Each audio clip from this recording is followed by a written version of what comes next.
Hello everyone, I welcome you all to this presentation. In this presentation, we'll be looking at the NCERT solutions for Mathematics Class 6 and we'll be covering chapter number 2, whole numbers. In this presentation, we'll cover the solutions of exercise 2.2. So let us start. Let us read the very first question. It says we need to find the sum by suitable arrangement. जब भी हमें कोई ऐसा question आता है that says कि हमें suitable arrangement की हेल्प से कोई भी ऑपरेशन यूज करना है, जैसे सम है, डिफरेंस है, मल्टीप्लिकेशन है, डिवीजन है, तो सूटेबल अरेंजमेंट और rearrangement here stands for the properties, that is the properties of whole numbers. हमने कुछ प्रॉपर्टीज पढ़ी हैं होल नंबर्स की, हम उन्हीं की हेल्प से इन दोनों को और इस क्वेश्चन को सॉल्व करेंगे. Let us have a look at the first part first. जो first part है वो कहता है 837 plus 208 plus 363. तो हमें इन तीनों को ऐड करना है, बट हमें सिंपली ऐड नहीं करना, हमें इसमें होल नंबर्स की प्रॉपर्टीज अप्लाई करनी है. इफ यू कैन क्लियरली सी, तो हमने एक प्रॉपर्टी पढ़ी थी होल नंबर्स की, associative property and commutative property. पहले तो कम्यूटेटिव प्रॉपर्टी क्या कहती थी कि जब कभी भी हम दो होल नंबर्स का एडिशन एंड सब्ट्रैक्शन करते हैं, एडिशन एंड मल्टीप्लिकेशन करते हैं, तो उनके जो ऑर्डर होते हैं हम उनको रिवर्स भी कर सकते हैं. इसका क्या मतलब हुआ? कम्यूटेटिव प्रॉपर्टी के अकॉर्डिंग अगर हम 1 + 2 कर रहे हैं विच इज इक्वल टू 3, तो अगर हम 2 + 1 करेंगे यानी कि इसको रिवर्स कर देंगे, तभी हमारा आंसर चेंज नहीं होगा. The same thing applies for multiplication as well. On the other hand, जब हम associative property की बात करते हैं तो हम 3 whole numbers consider करते हैं, और वो भी same चीज apply करता है that even if we rearrange or if we reverse the numbers, तो associative property holds true for addition as well as multiplication. तो यहाँ पर क्योंकि हमें क्लियरली नजर आ रहा है that we have 3 different numbers, so हम associative property तो अप्लाई करेंगे ही करेंगे, and since associative property is an extension of commutative property, तो हम उसे भी अप्लाई करेंगे. तो सबसे पहले तो हम देखते हैं कि हम इसमें प्रॉपर्टी अप्लाई करेंगे कैसे.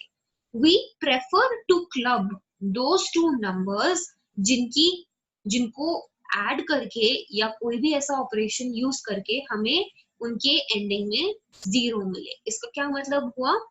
अगर मैंने 3 नंबर्स लिए हैं, फॉर एग्जांपल अगर मैंने इन तीनों नंबर्स को ही हम कंसिडर कर लेते हैं, हमें ऐसे 2 नंबर्स को क्लब करना है जिनको सम करके हमारे पास कोई ऐसा नंबर आए जिसके लास्ट में जीरोस हो. तो यहाँ पर जो हमने क्लब किया है वो 837 एंड 363 को क्लब किया है, क्योंकि जब हम इन दोनों को ऐड कर देते हैं तो हमारे पास जो हमारा आंसर आता है वो 1200 आता है. Why is it preferable कि उन नंबर्स को कंबाइन किया जाए जो हमें बाद में 0 दे? क्योंकि 0 की हेल्प से हमारी जो कैलकुलेशन है वो बहुत इजी हो जाती है, हमें बहुत रिगरस कैलकुलेशन नहीं करनी पड़ती. So that is why we have combined 837 and 363. Bracket यहाँ अप्लाई करने का क्या मतलब बनता है कि हम सबसे पहले इसको सॉल्व करेंगे और जो इसका आंसर आएगा उसमें हम 208 को ऐड कर देंगे. So what is 208 plus the sum of these two, that is 1200. Since इसमें already लास्ट में 0 आ गया, हमें कैलकुलेशन करने की जरूरत नहीं पड़ी, हमें सिंपली आंसर क्लियरली नजर आ रहा है, that is 1408. One very important thing in such kind of questions is that कि हमें प्रॉपर्टीज वाले क्वेश्चन में प्रॉपर्टीज लिखनी बहुत ज्यादा जरूरी है. It is very important for us कि हम प्रॉपर्टीज को मेंशन करें, otherwise your marks can be deducted. This was about the first part in which we applied commutative and associative property. Let us move to the B part now. B part में we have 4 numbers. We have 1962, 453, 1538 and 647. इसमें भी जब हम club करेंगे तो हम कोशिश करेंगे कि ऐसे 2 नंबर्स को या ऐसे 3 नंबर्स को क्लब किया जाए जिनका सम हमें लास्ट में कोई ऐसा नंबर दे जिसके लास्ट में 0 को। सो यहाँ पर जो हमने क्लबिंग करी है वो करी है 1962 की एंड 1538 की एंड 453 की एंड 647 की। इफ यू कैन क्लियरली सी कि जब हमने इन दोनों को क्लब किया तो हमारा आंसर 3500 आया, अगेन लास्ट में जीरोस हैं, और जब हमने इन दोनों को क्लब किया तो हमारा आंसर 1100 आया, अगेन हमारे जीरोस हैं, तो हमें बहुत रिगरस कैलकुलेशन नहीं करनी, we can clearly see the answer, so the answer is 4600।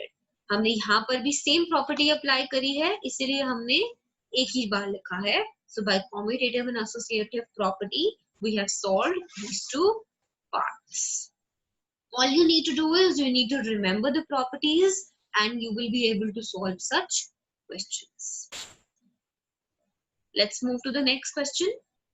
Find the product by suitable arrangement. अब की बार पिछले क्वेश्चन में हमें सम निकालना था, अब की बार हमें प्रोडक्ट निकालना है। एंड क्लियरली suitable arrangement का क्या मतलब है, हमें प्रॉपर्टीज ऑफ होल नंबर्स को यूज करके इसको सॉल्व करना है। तो सबसे पहले हम सबसे पहला पार्ट देखते हैं। It is 2 multiplied by 1768 multiplied by 50।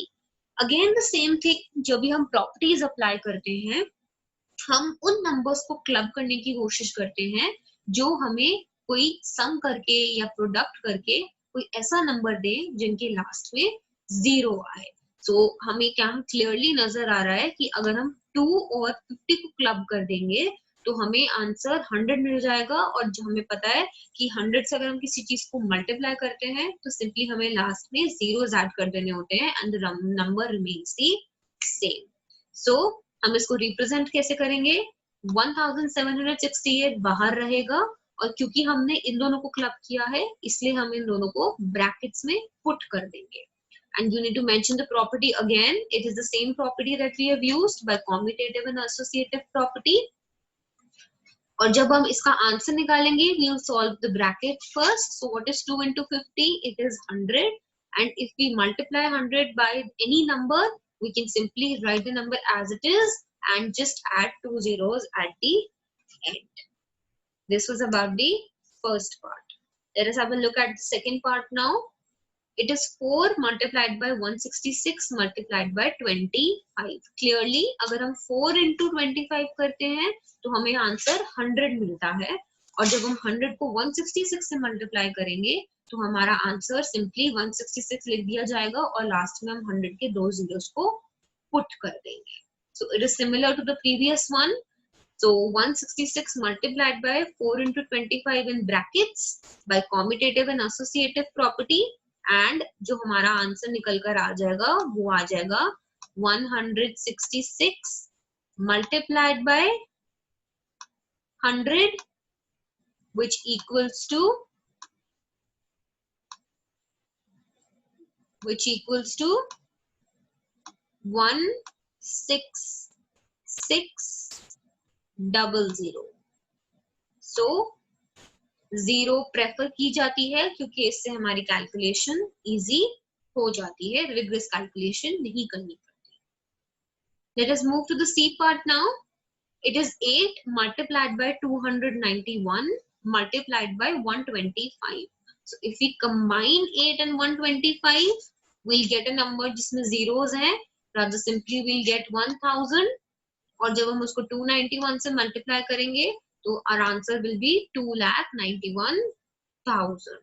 तो जब भी कभी भी हमारे ऐसे नंबर्स आते हैं जैसे कि 10 है, 100 है, 1000 है, हमें पता है कि जब भी हम इन नंबर से किसी नंबर को मल्टीप्लाई करते हैं तो हमारा आंसर बहुत इजीली हम फाइंड कर सकते हैं। हमने अपनी जूनियर क्लासेस में ये चीज पढ़ी है।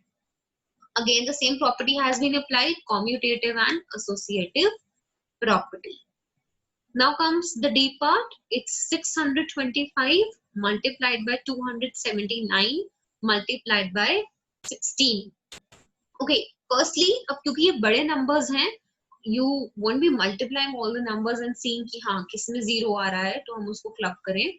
One way out is अगर हम सिर्फ one digit को multiply करें सबकी एक दूसरे के साथ turn wise turn, तो हम इजीली आइडेंटिफाई कर सकते हैं कि कौन सा ऐसा नंबर है जिसको दूसरे नंबर से मल्टीप्लाई करने पर हमारे पास 0 आएगा।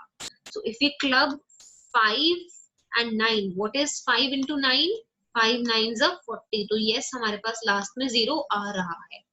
दूसरी चीज हो सकती है, अभी हम अगर 5 into 6 करें तो वो भी हमें 30 दे रहा है, हमारे पास फिर भी 0 आ रहा है, तो हम इसको भी यूज कर सकते हैं.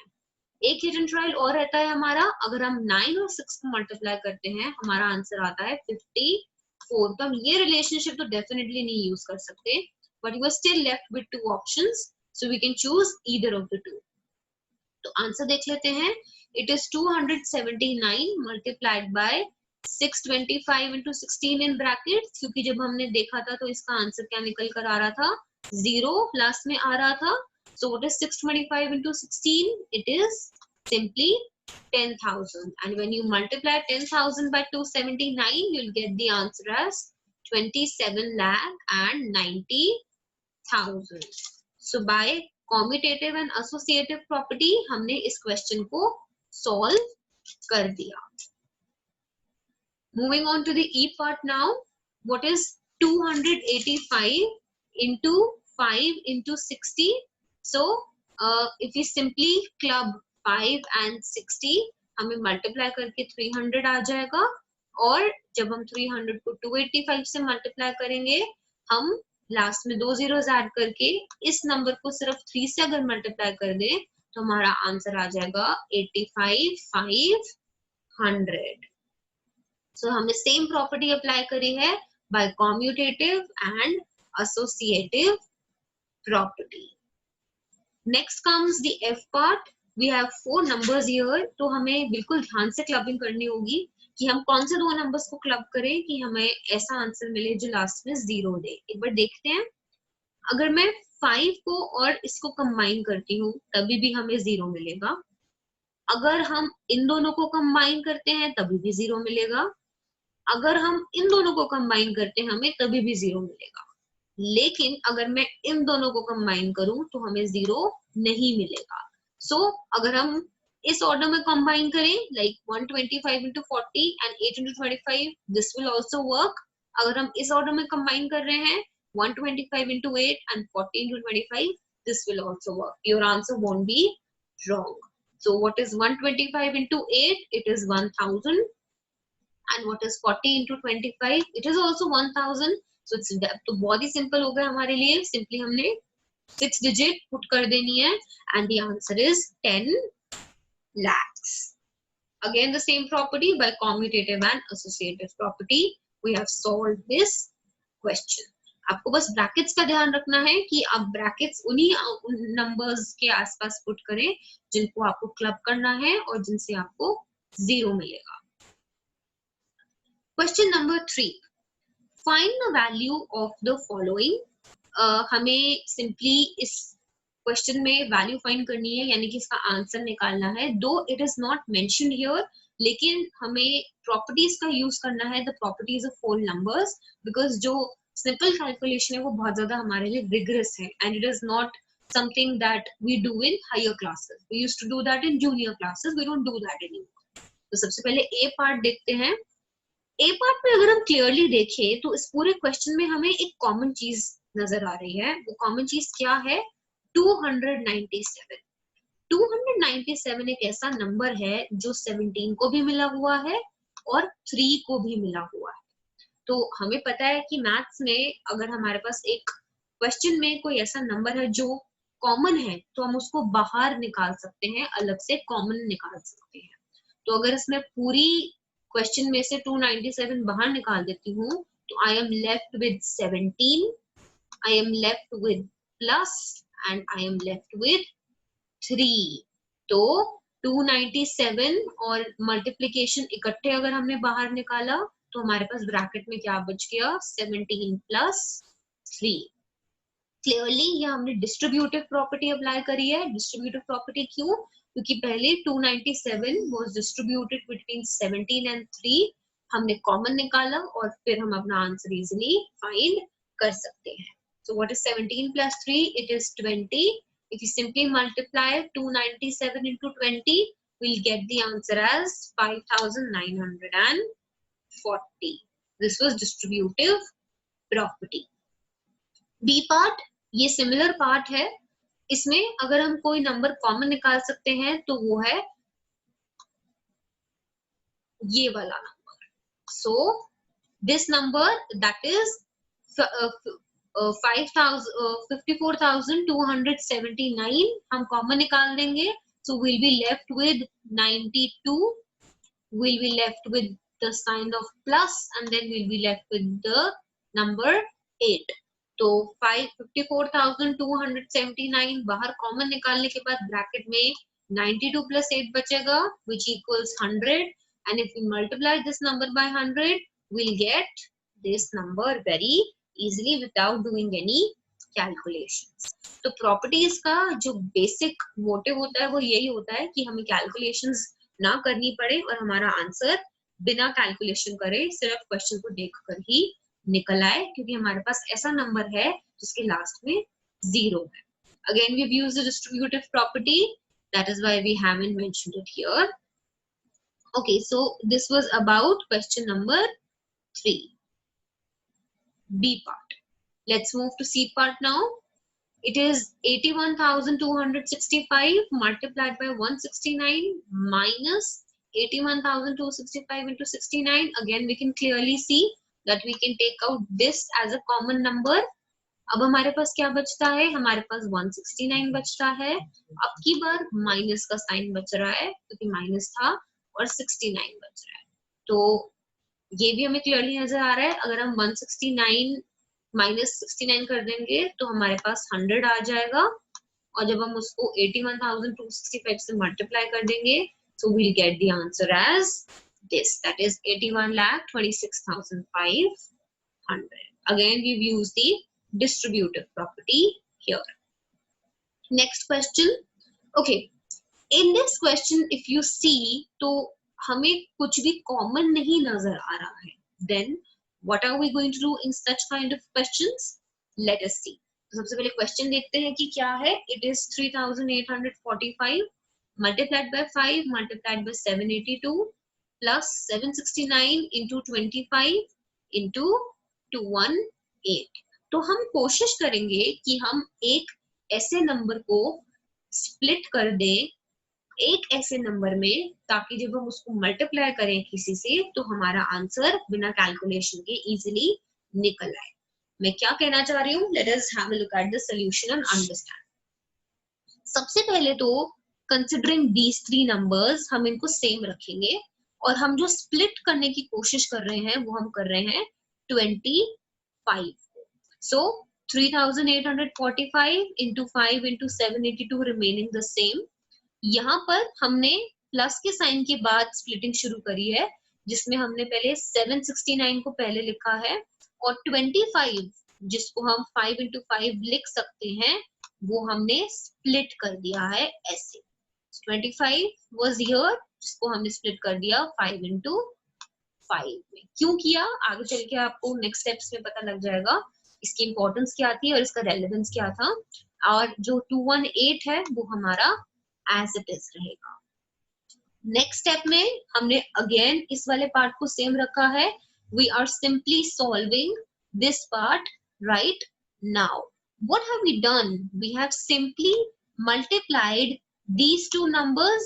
क्यों मल्टीप्लाई किया हमने इन दो नंबर्स को? क्योंकि हमें एक ऐसा नंबर चाहिए था जो इस वाले पार्ट में आ रहा है और वो नंबर क्या था?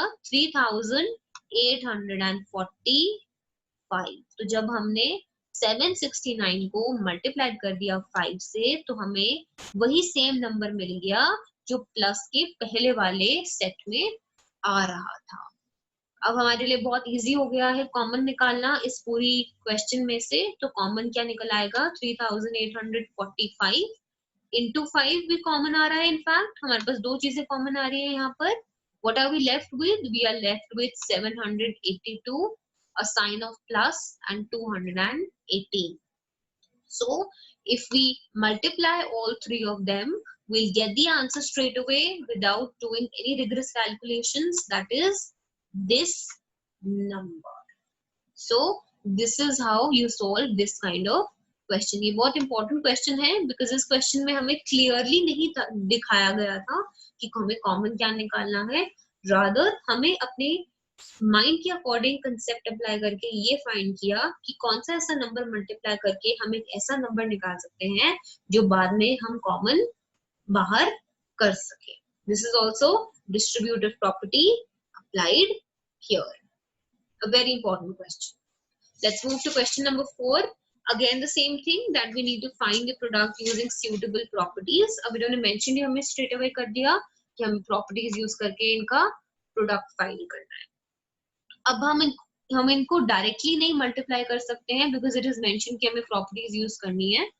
अब इस क्वेश्चन को कैसे किया जाएगा, जैसे हमने लास्ट पार्ट में जो भी हमने क्वेश्चन 3 का लास्ट पार्ट किया उसमें हमने एक नंबर को स्प्लिट करा था ताकि मल्टीप्लाई करके एक ऐसा नंबर आ जाए जो हम कॉमन निकाल सके. इसमें भी हम स्प्लिटिंग करेंगे. स्प्लिटिंग कौन से नंबर्स की की जाती है, यूजुअली उन नंबर्स की जो हमें 10, 100 या thousands एक नंबर प्रोवाइड करते हैं. सबसे पहला क्वेश्चन देखते हैं. It is 738 multiplied by 103. So clearly अगर मैं इसको स्प्लिट करूंगी तो मुझे एक 100 मिल जाएगा और जब मुझे एक 100 मिल जाएगा तो मेरा आंसर इजी हो जाएगा. सो मैंने जब 103 को स्प्लिट किया 100 प्लस 3 में, अब मैं कौन सी प्रॉपर्टी यूज करूंगी, डिस्ट्रीब्यूटिव प्रॉपर्टी. व्हाई, क्योंकि मैं 738 को 100 से भी मल्टीप्लाई करूंगी और मैं 738 को 3 से भी करेंगे. Why, because it is out of the bracket and it will be distributed between both these numbers. So one set will become 738 into 100 with this sign. You will put this sign here and the next set will become 738 into 3. Now the calculations have become easier. It's 73,800 plus 2,214 and it gives the answer as 76,014. तो basically इस question का motive यही है कि हमें ऐसे number को split करना है जो हमें 10, 100 या 1000 दे दे.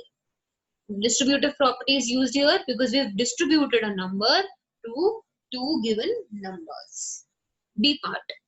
It's 854 and 102. अगर हम 854 को स्प्लिट करते हैं as 854 तो वो हमारे लिए रेलेवेंट नहीं होगा बिकॉज 800 से फिर कैलकुलेशन करनी मुश्किल हो जाएगी.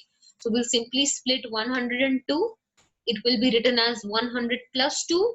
Again using the distributive property, 854 multiplied by 100 becomes one set and 854 multiplied by 2 becomes another set. Solving the two, we get the answer as 87,108. It is very important for you to mention the property here, distributive property, distributive property. So both these questions were quite similar. Next part, it is 258 multiplied by 1008. Clearly इसे split करा जाएगा. It is 1000 plus 8 because हमें इसने 1000 दे दिया है. So distributing now 258 into 1000 and 258 into 8, which gives us the answer as 2,60,064 after we solve both the brackets separately. आपको इस बात का ध्यान रखना है कि आप दोनों ब्रैकेट्स को अलग अलग सॉल्व करें और फिर जो भी ऑपरेशन हमें बीच में दे रखा है उसके अकॉर्डिंग आंसर को फाइंड करें. The D part is the same. 1005 multiplied by 168. तो अब यहाँ पे हम 1005 split कर देते हैं. You could have split 168 as well क्योंकि ये भी हमें फिर 100 plus 68 दे देता. So that is absolutely fine. So इस केस में तो हम दोनों में से कोई भी split कर सकते थे. Solution के according हमने 1005 को split करा है. Not a problem. So what is 1000 plus 5 multiplied by 168? Distributive property, 1000 into 168 plus 5 into 168. That gives us the answer as 1,68,840 after we have solved both the brackets individually. Again, distributive property in these two questions as well. Next, question number 5. A taxi driver filled his car petrol tank with 40 liters of petrol on Monday. तो एक taxi driver है जिसने Monday को petrol डलवाया. कितना petrol डलवाया? 40 litres का petrol डलवाया. The next day he filled the tank with 50 liters of petrol. Next day का क्या मतलब हुआ, ट्यूसडे को उसने 50 लीटर्स का पेट्रोल डलवाया. If the petrol costs rupees 44 per liter, petrol की जो कॉस्ट है वो 1 लीटर की दे रखी है, वो है rupees 44. How much did he spend in all on petrol? In all का क्या मतलब हुआ, उसने जो दोनों दिन पेट्रोल डलवाया उसने कितने रुपीस का petrol डलवाया, given the cost per liter is 44. This question being a word problem, it becomes important for us to make proper statements. As I already told you in the previous presentations that we did of chapter number 1, कि जो हमारी statements बनती हैं वो हम question में से derive करते हैं.